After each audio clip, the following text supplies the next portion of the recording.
Hello दोस्तों, CGPSC handy ton notes की YouTube channel में आप सभी का बहुत बहुत स्वागत है। चलिए एक नया सेशन फिर से स्टार्ट करें हम लोग। ठीक है, कल या इससे पहले वाले सेशन में हम लोग ने बाल विकास के 2-3 सेशन आपके लगातार हुए हैं, फैक्ट देख रहे थे। आज उसके क्वेश्चन करा लेते हैं। ठीक है, तो जितने भी फैक्ट देखे हैं उस सबको आप लोग याद कर लिए होंगे, ऐसा मेरा मानना है, या नोट्स बना के आप लोग तैयारी कर लिए होंगे। अब 2-3 सेशन फिर से क्वेश्चन का ले लेते हैं। ठीक है, लगातार आपको 2-3 सेशन क्वेश्चन का करा देते हैं ताकि आपको फिर से प्रैक्टिस हो जाए। ठीक है, और चलिए फिर स्टार्ट करेंगे। बस शेयर कर दीजिए सेशन को, नीचे देखिए शेयर का बटन है, वहाँ से जाके आप शेयर करके अपने व्हाट्सअप स्टेटस में शेयर कर दीजिए। फिर स्टार्ट करते हैं। फिर लाइव चैट में आ जाइए, वहीं आपको आंसर देना पड़ेगा सभी क्वेश्चनों का। लाइव चैट में कुछ लोग कमेंट में आंसर देते हैं, उनको नहीं पता रहता शायद तक लाइव चैट में आंसर देना रहता है। आप लाइव चैट ऑन कर लीजिए। ठीक है, चलिए स्टार्ट करेंगे। क्वेश्चन आपकी स्क्रीन पर लग गया होगा। तो स्टार्ट करने से पहले आपको बताना चाहूँगा कि हमारे कुछ बैच चल रहे हैं जिनमें अगर आप रजिस्ट्रेशन नहीं कराएं तो भी करा लीजिए, क्योंकि यहाँ जितना भी क्वेश्चन हम आपको करा रहे हैं इन सबसे हट के और क्वेश्चन आपको करने जरूरी। जो नए क्वेश्चन रहते हैं उनका भी सेट आपको हमारे टेस्ट सीरीज़ के माध्यम से हम लोग कंप्लीट आपको करा रहे हैं। एक बेहतर रणनीति है। अगर आप भी चाहते हैं कि आपको एक 12,489 पोस्ट में एक पोस्ट आपका टीचर भर्ती का फिक्स हो जाए, तो आप भी हमारे जो टीचर भर्ती वाले बैच चल रहे हैं उसमें ज़रूर ज्वाइन कीजिए। उसमें आपको टारगेट बेसिस पे पूरा कंप्लीट सिलेबस कवर करा रहे हैं हम लोग। ठीक है, उसमें डेली टेस्ट होता है, एक दिन वर्ग 2 का, एक दिन वर्ग 3 का, और शानदार नए क्वेश्चनों का सेट करा रहे हैं जिस प्रकार से व्यापम में आते हैं। ठीक है, तो देख लेते हैं हमारे कौन कौन से बैच चलते हैं भी वर्तमान में, फिर उसके स्टार्ट करेंगे इस सेशन को। देखिए अभी हमारा सीटेट बैच चल रहा है केवल 199 रुपीज़ में। तो जिन लोग भी अभी सीटेट दिला रहे हैं, एक महीने भी बचे तो कोई दिक्कत नहीं, एक महीने आप 200 रुपये खर्चा कर सकते हैं। एक बार ले लीजिए पूरा कंप्लीट, लगभग 30 से 40 से लगभग 50 मान के चलिए 40-50 टेस्ट आपको मिलेंगे। उसमें कंप्लीट सीटेट के सिलेबस के ऊपर रहेंगे। तो क्या आप टेस्ट दे के जाएंगे ना, तो वहाँ बहुत सारे क्वेश्चन आपको डायरेक्ट देखने मिलेंगे। प्रैक्टिस इतना हो जाएगा कि आप बहुत अच्छा कर पाएंगे। ठीक है, तो 199 रुपीज़ का बैच है सीटेट का, देख लीजिएगा। SI वाला बैच केवल 99 रुपीज़ में भी दे रहे हैं हम लोग।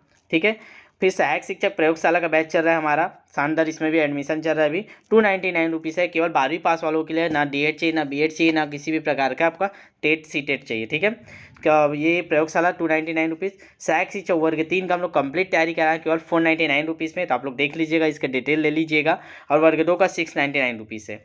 और हमारा प्री का मेन PSC के लिए चलता है 160 रुपये महीना वाला बैच, और 80 रुपये महीना वाला CGPSC प्री के लिए चलता है। ठीक है, तो हमारे रेगुलर बैचेस हैं जो लगातार आपको चल रहा है। लगभग 800 प्लस स्टूडेंट हैं टीचर भर्ती में, 900 हो गए होंगे। ठीक है, अभी लगातार रजिस्ट्रेशन चल ही रहा है, तो 900 प्लस स्टूडेंट हो चुके हैं हमारे टीचर भर्ती सभी बैचों में मिले। ठीक है, तो आप भी एक बेहतर तरीके से तैयारी करना चाहते जरूर जुड़िए। ये हमारा व्हाट्सअप नंबर है, इसमें आप मैसेज करके जानकारी ले सकते हैं। चलिए स्टार्ट करेंगे। अब चलते हैं हमारे क्वेश्चन पे आज का। चलेगा, पहला क्वेश्चन आपके स्क्रीन पे लग गया है। चलिए पढ़ते हैं पहला क्वेश्चन क्या दिया। बहुत शानदार क्वेश्चनों का सेट है आज का भी। निम्नलिखित में कौन सा अभिक्रमिक अनुदेशन का सिद्धांत नहीं है।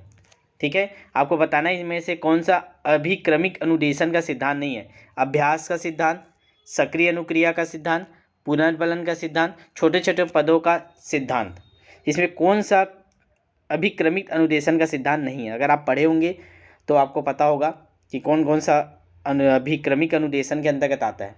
तो देखिए, जो पुनर्बलन का सिद्धांत है, सक्रिय अनुक्रिया का सिद्धांत है, और छोटे छोटे पदों का सिद्धांत, ये तीनों आपके अभिक्रमिक अनुदेशन सिद्धांत के अंतर्गत आते हैं। ठीक है, अभिक्रमिक अनुदेशन सिद्धांत किसने दिया था, ये क्वेश्चन आपको बनता है। देखिए क्वेश्चनों में ही मैं बहुत सारा थ्योरी आपको कवर करा देता हूँ, तो आप आराम से देखा करें, पूरे अंतिम तक देखिए। तो स्किनर, ठीक है, जो स्किनर महोदय थे उन्होंने दिया था अभिक्रमिक अनुदेशन का सिद्धांत। ठीक है, तो यह स्वयं अनुदेशन की वह तकनीक था जिसमें विभिन्न छोटे छोटे पदों में विभाजित कर जो अधिगमकर्ता के समक्ष प्रस्तुत किया जाता था इसको। ठीक है, तो इसके अंतर्गत कौन कौन सा आता है, तो याद रखिएगा, पुनर्बलन का सिद्धांत, सक्रिय अनुक्रिया का सिद्धांत, छोटे पदों का सिद्धांत, ये तीनों आपके आते हैं अभिक्रमिक अनुदेशन के अंदर। तो हमारा आंसर क्या बोला था, नहीं बोला था। नहीं को मार्क कर लिया करें क्वेश्चन में ताकि मिस्टेक मत हो। नहीं पूछा था, तो नहीं कौन सा, अभ्यास का सिद्धांत, ये नहीं आता। तो इसका पहला आंसर क्या हो जाएगा, ऑप्शन नंबर ए, अभ्यास का सिद्धांत। चलेगा, नेक्स्ट क्वेश्चन को आगे बढ़ते हैं। सेकेंड क्वेश्चन आपके स्क्रीन पे दिखाई दे रहे होंगे। सेकेंड क्वेश्चन है आपका, थार्नडाइट के उद्दीपक अनुक्रिया सिद्धांत, SR थ्योरी। SR थ्योरी बोलते हैं इसको भी, थार्नडाइट ने दिया था SR थ्योरी। ये डायरेक्ट पूछ देता है SR थ्योरी किसने दिया है, तो याद रखिएगा SR थ्योरी किसने दिया है, तो थार्नडाइट ने दिया है। ठीक है, चलेगा, तो थार्नडाइट के उद्दीपक अनुक्रिया सिद्धांत SR थ्योरी में सीखने की प्रक्रिया में क्या महत्वपूर्ण नहीं है, बताइएगा। क्रिया प्रसूत व्यवहार, उद्दीपक, अभिप्रेरक या अंतर्नोद, बताइए क्या चीज़ स्थान रहित के एसआर पद्धति में महत्वपूर्ण नहीं है। चलिए कमेंट कीजिए नीचे लाइव चैट में, चलेगा कमेंट कीजिएगा आप लोग से भी। इसका आंसर देखिए क्या हो जाएगा, इसका ऑप्शन नंबर ए क्रिया प्रस्तुत व्यवहार, ये इंपॉर्टेंट है। बाकी आप तीनों उद्दीपक, अभिप्रेरक और अंतर्नोद, ये तीनों आपके थानरेट का जो एसआर सिद्धांत के अंतर्गत महत्वपूर्ण माने जाते हैं। ठीक है, थानरेट के उद्दीपक अनुक्रिया सिद्धांत में सीखने की प्रक्रिया में क्रिया प्रस्तुत को शामिल नहीं किया गया, याद रखिएगा। ठीक है, जो क्रिया प्रस्तुत का सिद्धांत इसको हमने शामिल नहीं किया, बाकी ये तीनों हैं। चलेगा आगे बढ़े। नेक्स्ट अगला क्वेश्चन, क्वेश्चन नंबर तीसरा। सभी क्वेश्चन बहुत महत्वपूर्ण है, आपके एग्जाम लेवल पे ही बने हैं। ठीक है, चाहे आप सीटेट की तैयारी कर रहे हो तो भी आपका बहुत ही महत्वपूर्ण क्वेश्चन ही है। सीटेट हो गए, टीचर भर्ती हो गए और आपका सहायक शिक्षक के लिए हो गए, तीनों के लिए पैरेलल हम लोग क्वेश्चनों का सेट लेके आ रहे हैं जो आपको तीनों के लिए बेनिफिट है। चलिए तीसरा क्वेश्चन स्क्रीन पे है, छोटा दिखाई दे रहा होगा, पढ़ेंगे। निम्नलिखित में किस अधिगम को गेने ने अपनी अधिगम सोपानिका में सर्वाधिक निम्न स्थान पर रखा। क्या बोला, निम्न मतलब कम महत्व पे दिया है। प्रत्यय का अधिगम, श्रृंखला अधिगम, संकेत अधिगम, शाब्दिक अधिगम। चलिए बताइए, चार अधिगम आपके सामने है, इसमें सबसे निम्न स्थान पे किसको रखा है। गेने ने, किसने बोला है, गेने। पढ़े हैं क्या आप गेने के बारे में, चलिएगा देखते हैं, नहीं पढ़े होंगे तो अभी जान जाएंगे। देखिए ऑप्शन में आप लोग बताइएगा उसमें लाइव चैट में आंसर। देखिए जो मनोवैज्ञानिक थे रॉबर्ट एम गेने, इनका पूरा नाम क्या था, तो रॉबर्ट एम गेने। ठीक है, रॉबर्ट एम गेने इनका पूरा नाम था।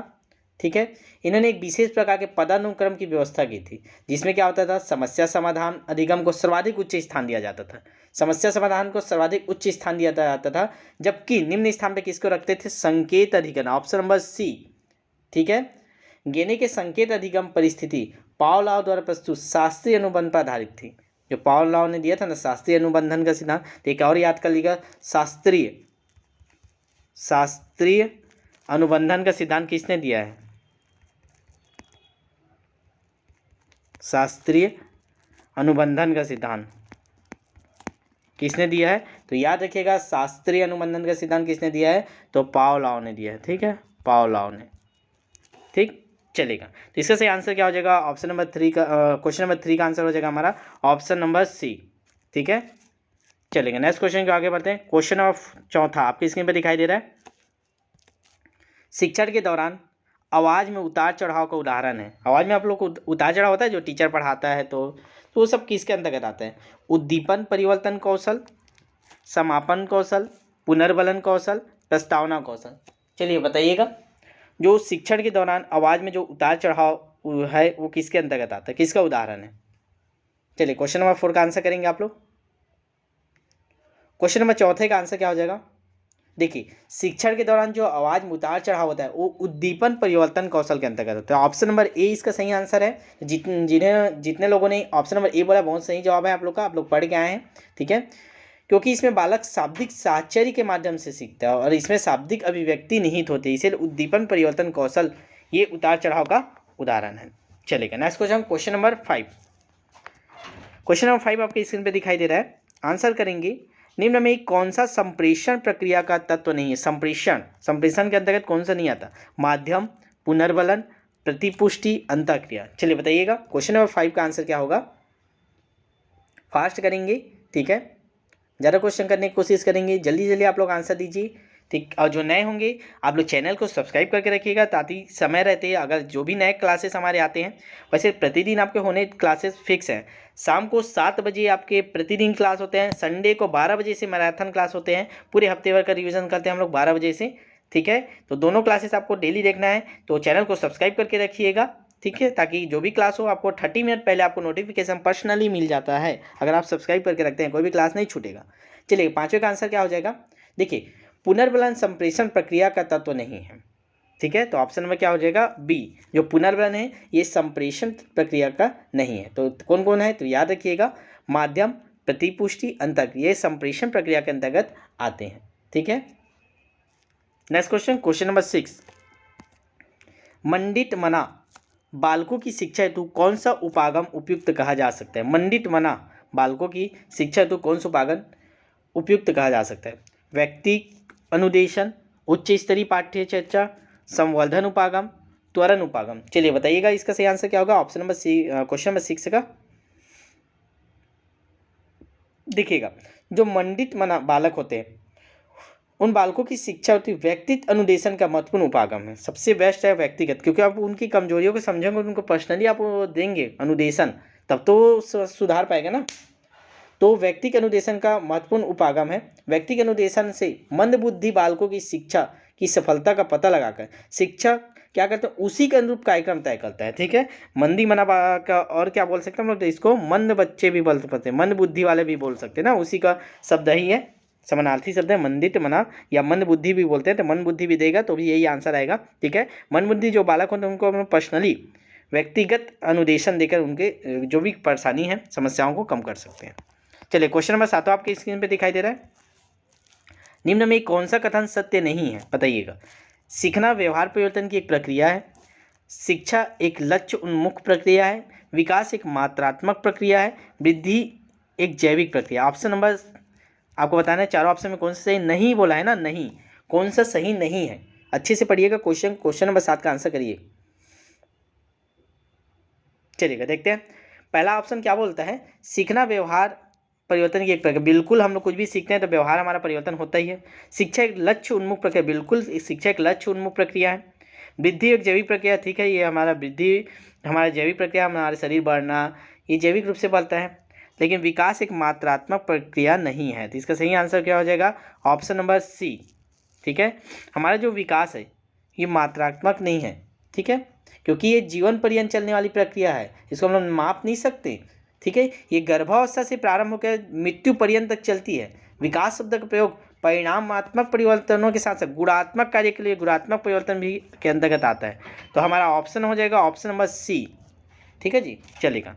नेक्स्ट क्वेश्चन नंबर 8वां देखेंगे। क्षेत्र विशेष में बालक की विशिष्ट योग्यता एवं विशिष्ट क्षमता को क्या कहते हैं, उसका मूल्य कहते हैं, रुचि कहते हैं, अभी क्षमता बोलते हैं, या अभिप्रेरणा बोलते हैं। ठीक है, बताइए क्या आएगा इसमें का। तो ध्यान दीजिएगा, इसका सही आंसर क्या हो जाएगा आप लोग बताइए। देखिए, आप लोग टीटी भी दिलाते हो, टीटी का पेपर, टेट का पेपर क्लियर किए आप लोग, कितने लोग टेट का पेपर किए हैं। तो टेट में ऐसा क्या नापना चाहते हैं, आपको कई बार ये क्वेश्चन कराया भी हूँ, इंपॉर्टेंट है, तो आप लोग बताइएगा टेट में क्या चीज़ को देखना चाहता है, क्यों आपका पेपर लेता है टेट, टेट होता क्या है। तो याद रखिएगा, टेट चाहे वो टेट हो, चाहे आपकी विशिष्ट योग्यता विशिष्ट क्षमता को नापने के लिए टेट लेता है, तो उसको क्या बोलते हैं हम लोग, अभिक्षमता। ठीक है, तो जो टीटी का पेपर होता है वो आपके अभिक्षमता को नापता है। मोस्ट इंपॉर्टेंट क्वेश्चन है, टीटी करके पूछता है। ठीक है, चलिएगा नेक्स्ट क्वेश्चन को आगे बढ़ते हैं। इसका सही आंसर हो जाएगा ऑप्शन नंबर सी। चलिएगा, तो आगे बढ़ते हैं, क्वेश्चन नंबर 9। ठीक है, क्या बोलता है 9वां क्वेश्चन देखेंगे। ब्रूनर की प्रतिबिंबात्मक अवस्था पियाजे के संज्ञानात्मक विकास की किस अवस्था से मिलती जुलती है। तो दो चीज़ आप लोग याद रखिएगा, इस क्वेश्चन में दो चीज़ आप याद रखिएगा। प्रतिबिंबितात्मक अवस्था ये किसका है, ये पूछेगा क्वेश्चन, तो याद रखिए ब्रूनर का है। एक क्वेश्चन यहाँ से बनेगा, दूसरा बोलेगा संज्ञानात्मक विकास की अवस्था किसका है, तो पियाजे का। ये तो याद है आपको, लेकिन दो क्वेश्चन आपके क्वेश्चन में ही मिल गए। ठीक है, तो प्रतिबिंबात्मक अवस्था याद रखिएगा ब्रूनर का है। ये दोनों में किस अवस्था में समानता दिखती है, औपचारिक संक्रियात्मक अवस्था, संवेगात्मक गामक अवस्था, या मूर्त संक्रियात्मक अवस्था, या पूर्व संक्रियात्मक अवस्था। चारों ऑप्शन आपके सामने हैं, आराम से देखिए और आंसर दीजिए लाइव चैट में। कुछ लोग कमेंट में आंसर देते हैं, उनको लाइव चैट के बारे में पता नहीं रहता, आप देखिएगा वहाँ पे लाइव चैट का ऑप्शन है। ठीक है, तो लाइव चैट ऑन करके वहाँ आपको आंसर देना रहता है। चलिएगा, तो इसका सही आंसर क्या होगा, इसका सही आंसर हो जाएगा ऑप्शन नंबर डी, पूर्व संक्रियात्मक अवस्था। तो ध्यान दीजिएगा, जो ब्रूनर की प्रतिबिंबात्मक अवस्था पियाजे के संज्ञानात्मक विकास की पूर्व संक्रियात्मक अवस्था से मिलती जुलती है। इस अवस्था में क्या होता है, बालक अपने परिवेश की वस्तुओं को पहचानने लगता है, उनमें विभेद करने लगता है। ठीक है, भाषा की विकास भी इस अवस्था में महत्वपूर्ण होती है। तो एक क्वेश्चन और बनता है, भाषा विकास की सबसे महत्वपूर्ण अवस्था कौन सी है, तो पूर्व संक्रियात्मक अवस्था। ठीक है, चलेगा आगे बढ़ते हैं। नेक्स्ट क्वेश्चन नंबर 10वां। निम्न में व्यक्तित्व के गुण सिद्धांत से संबंधित नहीं है। आपके सीटेट में आज ये क्वेश्चन डाले थे। ठीक है, जो सीटेट बैच वालों का आज पेपर था बाल विकास का, उसमें ये शानदार क्वेश्चन डले थे इसमें का कुछ। ठीक है, तो उसमें और इससे छट के जो और बेहतर क्वेश्चन रहते हैं वो आपके टेस्ट सीरीज में डलते हैं। ठीक है, तो जरूर टेस्ट सीरीज ज्वाइन कीजिए आप लोग, बार बार मैं आपको बोलता हूँ इतना खर्चा करके डीएड बीएड किए हैं, एक बार मौका मिला एक पोस्ट ले लीजिए और 200-500 रुपये मत देखिए, लाखों रुपये खर्चा करके डीएड बीएड किए, उसका अस्तित्व ही अभी रह जाएगा। अगर आपको एक पोस्ट नहीं मिलता है आपको लाखों रुपये बेकार चले जाएंगे, फिर 5 साल बैठे रहिएगा। तो जिन लोग भी देख रहे हैं, अगर रजिस्ट्रेशन नहीं कराया हमारे बैच में तो जरूर जुड़िए, क्योंकि आप कहीं से भी पढ़े थ्योरी, जब तक आप हमारे टेस्ट सीरीज के क्वेश्चन नहीं सॉल्व कर पाए मतलब आपकी तैयारी अधूरी है। अगर आपको चेक करना है कि मेरी तैयारी कितना है तो आप जरूर हमारे बैच ज्वाइन कीजिए, टेस्ट दीजिए डेली, डेली आपको रैंक रिजल्ट टॉपर लिस्ट मिलता है, ठीक है। चलेगा, तो क्वेश्चन पे आ जाते हैं। निम्न में कौन सा व्यक्तित्व के गुण सिद्धांत से संबंधित नहीं है? फ्रायड, आइसेंक, कैटल या आलपोर्ट? चलिए बताइएगा। क्वेश्चन है 10 का आंसर करेंगे, जिन लोग टेस्ट दिलाएंगे उनको तो आंसर पता होगा। बिल्कुल सही जवाब option number A, Sigmund Freud, इससे संबंधित नहीं। बाकी आपके कैटल, आइसेंक, आलपोर्ट, ये तीनों आपके व्यक्तित्व के गुण सिद्धांत से संबंधित है, ठीक है जी। चलिएगा आगे बढ़े। क्वेश्चन नंबर 11, सृजनात्मकता समस्या समाधान की वह अवस्था है जिसमें व्यक्ति असंगत सूचनाओं पर ध्यान नहीं देता, उसे क्या कहते हैं? आयोजन, उद्भावन, प्रबोधन, अनुवादन। चलिए बताइए, 11 क्वेश्चन के 4 ऑप्शन आपके सामने हैं, बताइएगा कौन सा सही आंसर आएगा इसमें। सृजनात्मक समस्या की वह अवस्था जिसमें व्यक्ति असंगत सूचनाओं को ध्यान नहीं देता, उसको क्या बोलते हैं? ऑप्शन नंबर बी, उद्भावन बोलते हैं। याद रखिएगा, मोस्ट इंपॉर्टेंट क्वेश्चन है। ऐसे क्वेश्चन में आप लोग कन्फ्यूजन हो जाते हैं, क्योंकि ऐसे क्वेश्चन आप सॉल्व किए नहीं रहते तो नए क्वेश्चन आ जाते हैं। उद्भावन। चलिए नेक्स्ट क्वेश्चन नंबर 12, बोली जाने वाली भाषा की सबसे छोटी इकाई क्या है? अर्थ विज्ञान, वाक्य विन्यास, ध्वनिग्राम, रूपग्राम। बताइएगा, बोले जाने वाली भाषा की सबसे छोटी इकाई। चलिए बताइएगा। बिल्कुल सही जवाब। ये क्वेश्चन रिपीट हुआ है, पहले भी आपको इस क्वेश्चन को मैं करा चुका हूँ क्योंकि मोस्ट इंपॉर्टेंट क्वेश्चन है। बोले जाने वाली भाषा की सबसे छोटी इकाई ध्वनिग्राम है। ऑप्शन नंबर सी, ध्वनिग्राम। बालक जन्म से रोने लगता है जिससे वह ध्वनि या आवाज़ निकालने लगता है। ये ध्वनियाँ क्या होती है? पूर्णतः स्वाभाविक, स्वचालित और नैसर्गिक होती है, इन्हें सीखा नहीं जाता, ठीक है। चलिएगा आगे बढ़ेंगे। क्वेश्चन नंबर 13, निम्न में से किस प्रश्न द्वारा सृजनात्मकता चिंतन को सर्वाधिक अच्छे ढंग से अनुमानित किया जा सकता है? मतलब एक टीचर को जानना कि मेरा जो बच्चा है तो सृजनशीलता का गुण है इसमें कि नहीं, ये कुछ बना सकता है कि नहीं, अपने मन से कुछ नया सोच सकता है कि नया विचार कर सकता है कि नहीं, तो कैसे जानेगा वो? क्या क्वेश्चन पूछ के उसको पता चल जाए कि बच्चे में सृजनात्मकता का गुण है कि नहीं? बताइएगा, क्वेश्चन आपके सामने है। इसे कौन बता सकता है? आप बच्चों से पूछिए, कोई भी चीज़ ले लीजिए, इसको कौन बना सकता है, पूछिए। इसे कितने भिन्न तरीकों से हल किया जा सकता है? क्या आप इसका उत्तर बता सकते हैं? सही उत्तर बताएं। ये चारों क्वेश्चन में ऐसे कौन सा क्वेश्चन है जो सृजनात्मकता चिंतन को दर्शाएगा? चलिए बताइएगा, इसका सही आंसर क्या होगा। देखिए, सृजनात्मक चिंतन को सर्वाधिक अच्छे ढंग से अनुमानित करने वाला प्रश्न, इसे कितने विभिन्न तरीकों से हल किया जा सकता है, इस क्वेश्चन से आपको मिल जाएगा। Option number B. देखिए, अब ये पूछेंगे बच्चा अलग अलग सोचने लगा, ऐसे भी कर सकते हैं सर, ऐसे भी तो कर सकते हैं, नए नए विचार उनमें उत्पन्न होंगे, नए नए सृजनशीलता का गुण उनमें आएंगे, तो इससे आप जान पाएंगे कि कौन बच्चा कितने प्रकार के विभिन्न तरीके दे रहे हैं। तो ऑप्शन नंबर 20 का सही आंसर है, ठीक है जी। चलेगा, क्वेश्चन नंबर 14 देखेंगे। सूक्ष्म शिक्षण क्या है? मूल्यांकन शिक्षण, प्रभावशाली शिक्षण, और श्रेणीयन शिक्षण या वास्तविक शिक्षण? मोस्ट इंपॉर्टेंट क्वेश्चन है, बार बार रिपीटेड क्वेश्चन होते हैं ऐसे, ठीक है, कई बार इस सीटेट में पूछा गया क्वेश्चन है। बताइएगा, सूक्ष्म शिक्षण क्या है? देखिएगा, जो ये सूक्ष्म शिक्षण, इसको और क्या नाम से जानते हैं? प्रभावशाली शिक्षण के नाम से जाना जाता है, ठीक है। सर्वप्रथम कब प्रयोग किए थे? तो 1963 में। याद रखेंगे, सूक्ष्म शिक्षण का सर्वप्रथम प्रयोग किए थे 1963 में, ठीक है। इस प्रक्रिया में क्या होता है? कक्षा का आकार, समय, कार्य, सामग्री, ये सभी वातावरण को प्रदान करने के लिए छोटा किया जाता है, इसको छोटा रूप में। तो इसका सही आंसर क्या हो जाएगा? ऑप्शन नंबर बी, प्रभावशाली शिक्षण नाम से जानता है बोला, तो ऑप्शन नंबर बी, सूक्ष्म शिक्षण क्या है? एक प्रभावशाली शिक्षण है। चलिए क्वेश्चन नंबर 15 करेंगे। सुमेलित करना है आपको, बताइएगा, हल, मैक्सडूगल, फ्रायड, मैस्लो। चलिए आप लोग मिला लीजिए, इसको एक दो मिला लीजिए। ऑप्शन तो आपकी इसमें शो नहीं हो पाएगा, अगले पेज में आएगा। चलिए ऑप्शन भी आ जाएगा तो मैं कोशिश करता हूँ, ये ठीक है, आ गया चारों ऑप्शन। चलेगा, मिला लीजिए। हल का कौन सा है, मैक्सडूगल का कौन सा है, फ्रायड का कौन, मैस्लो। ये लास्ट क्वेश्चन करते हैं, इस सेशन में यही समाप्त करते हैं। आज केवल 50 क्वेश्चन ही लेते हैं, नेक्स्ट क्वेश्चन में इसके आगे क्वेश्चन करा देंगे, ठीक है। चलिए बताइएगा। चलिए मिलाते हैं। देखिए हल, हल का क्या है, प्रणोद अवकलन का सिद्धांत। सीधा ले जाइए इसको, यहाँ से उठा लीजिए, 1 सेकंड रुकिएगा, चलेगा। ये हल को लेके आ जाइए यहाँ 4 नंबर पे, ठीक है।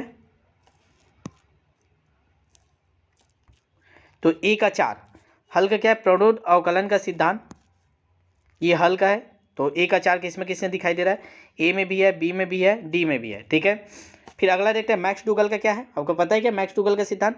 तो मैक्स डुगल का क्या है, मूल प्रवृत्ति का सिद्धांत ही इन्होंने दिया था। तो बी का हो जाएगा 2, बी का 2 किसमें किसमें है, आपके सी में भी है और डी में, ये 2 तो कट गए ऊपर के, ठीक है। फिर आता है फ्रायड, फ्रायड का तो आपको सभी को पता होना चाहिए जी। फ्रायड क्या दिया था, मनोविश्लेषण सिद्धांत ही दिया था। तो सी का 3 देख लेते हैं, इसी में है, तो ये ऑप्शन नंबर डी आपका सही हो गया। तो एक बार अच्छे से याद कर लेते हैं। हल का क्या है, तो हल का याद रखेंगे प्रणोद अवकलन का सिद्धांत, मैक्स डुगल का देखेंगे मूल प्रवृत्ति का सिद्धांत, फ्रायड का देखेंगे मनोविश्लेषण सिद्धांत, और मैस्लो का क्या है, आवश्यकता सिद्धांत। ये चारों आपके इंपॉर्टेंट है, इसको अच्छे से याद कर लीजिएगा, ठीक है, कई बार पूछा गया क्वेश्चन है। तो इस सेशन को यहीं समाप्त करेंगे। जिन लोग भी नए देख रहे थे वो चैनल को सब्सक्राइब करके रखिए, ताकि डेली जो आपको 7 PM वाली क्लास होती है वो भी मिल जाए, और जो 12 PM वाली जो संडे को पूरा मैराथन होता है 4-5 घंटे का, वो भी आपको समय से पहले आपको नोटिफिकेशन, पर्सनली नोटिफिकेशन मिल जाए। अगर आप चाहते हैं आपको पर्सनल नोटिफिकेशन चले जाए, क्लास मिस ना हो कोई भी, आप आपके एग्जाम में ये डायरेक्ट क्वेश्चन आपको देखने मिलेंगे, ठीक है। तो आप क्या करिए, सब्सक्राइब करके रखिएगा, ठीक है। और जिन लोग भी नए होंगे हमारे बैच ज्वाइन करना चाहते हैं तो आप देख लीजिएगा, आपको बता दूँ बैच के बारे में, डिस्क्रिप्शन बॉक्स में हमारी पूरी डिटेल है, वहाँ व्हाट्सअप नंबर है, वहाँ आप कॉल भी कर सकते हैं, और व्हाट्सअप करके आप डिटेल ले लीजिए, रजिस्ट्रेशन करा लीजिए। एक बार मौका मिला, मिस मत कीजिएगा। चलिए मिलते हैं फिर नेक्स्ट क्लास में, नेक्स्ट सेशन में स्टार्ट करेंगे। तब तक के लिए बेस्ट ऑफ लक।